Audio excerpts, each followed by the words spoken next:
بدونید که شما رو متهم میکنن به ارسال پالس ضعف از کشور. به صادق زیبا کلام میگن تو هم سیاه‌نمایی کردی، برگشتی گفتی 2 تا پراید اگه فروخته بودیم به اسرائیلیا تلفاتش بیشتر از اون 200 تا موشک بود.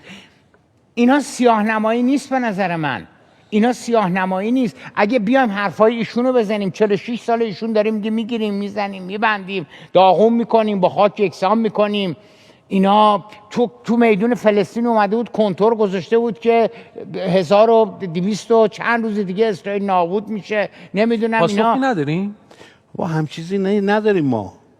البته اینکه اسرائیل 25 سال آینده رو نخواهد دید اون زمانی که آقا گفتن، الان خود اسرائیلی‌ها میگن معلومه که 2 سال دیگه اسرائیل باشه با این شرایطی که دارن. یعنی خودش داره. نه آقای زیبا کلام میگن مجموع این تفکر کشور رو به این وضع رسونده. نه عزیز من، نداریم؟ تفکر این آقایون هست. به جای اینکه بیان مشکلات داخلی رو حل بکنن، همش نشستن تا رضایت آمریکا رو جلب بکنن، تا به آمریکا باج بدن. شما که به روسیه به پوتین سجده میکنی، شما اعتقاد داری؟ ما کی به پوتین سجده کردیم؟ شما هستی که به نتانیاهو سجده میکنی. خیلی خوب، ایشون، من واقعا ایشون رو بدتر از نتانیاهو میدونم. من بارها گفتم کسی که میفرستیم برای مذاکره، اگر بفرستیم، اگر لازم باشه، این نباید نه مجذوب باشه نه مرعوب باشه. آقای ظریف رو معتقدم مرعوب و مجذوب بود.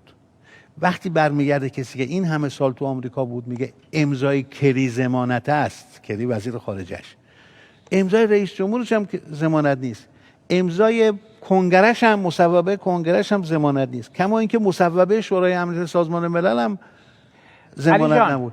ضمانت یعنی آقا من یه قدم برمیدارم، تو یه قدم برمیداری، نه اینکه مثل آقای روحانی بیان بگن ما برای اثبات حسن نیتمون تمام تعهداتمون رو یه جا عمل کردیم. خب اونا برای چی عمل بکنن به تعهدات؟ علی جان ازش بپرس.